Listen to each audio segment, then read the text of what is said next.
Conversation is an essential part of our day-to-day lives. But is that a good thing? I think I can safely say that at some point in your life, you've been locked in conversation with a friend and a single thought has filled your mind. Will this guy ever stop talking?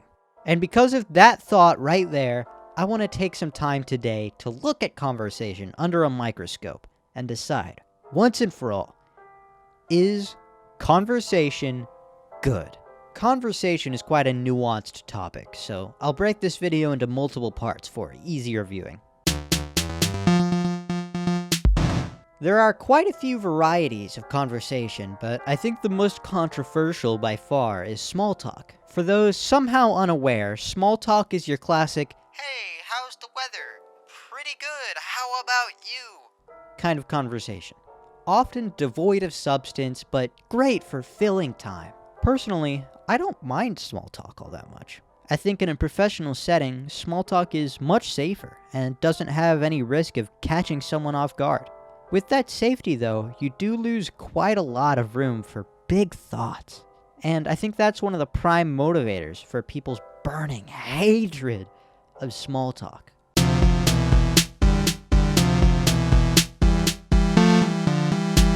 Sometimes we get heated. It happens.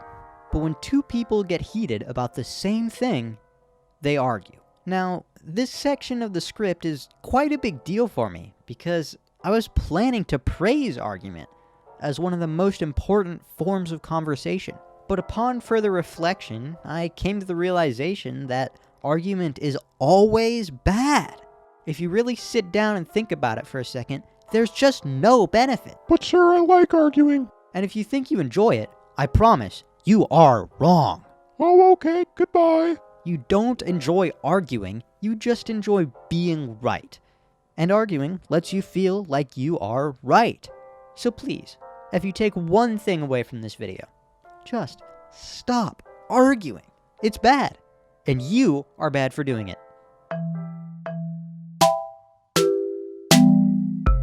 Quite opposed to small talk, sometimes we also have deep thoughts, where we discuss the more important parts of life. I think without deep thoughts, we would all be much less interesting people. But unfortunately, deep thoughts also take the most effort.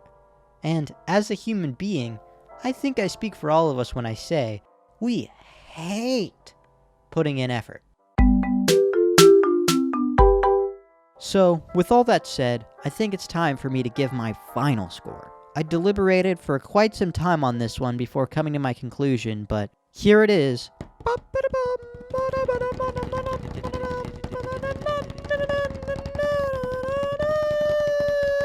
9 out of 10. That's right. I'm a big fan. What can I say? Anyways, I would love to hear your thoughts in the comments below. See ya!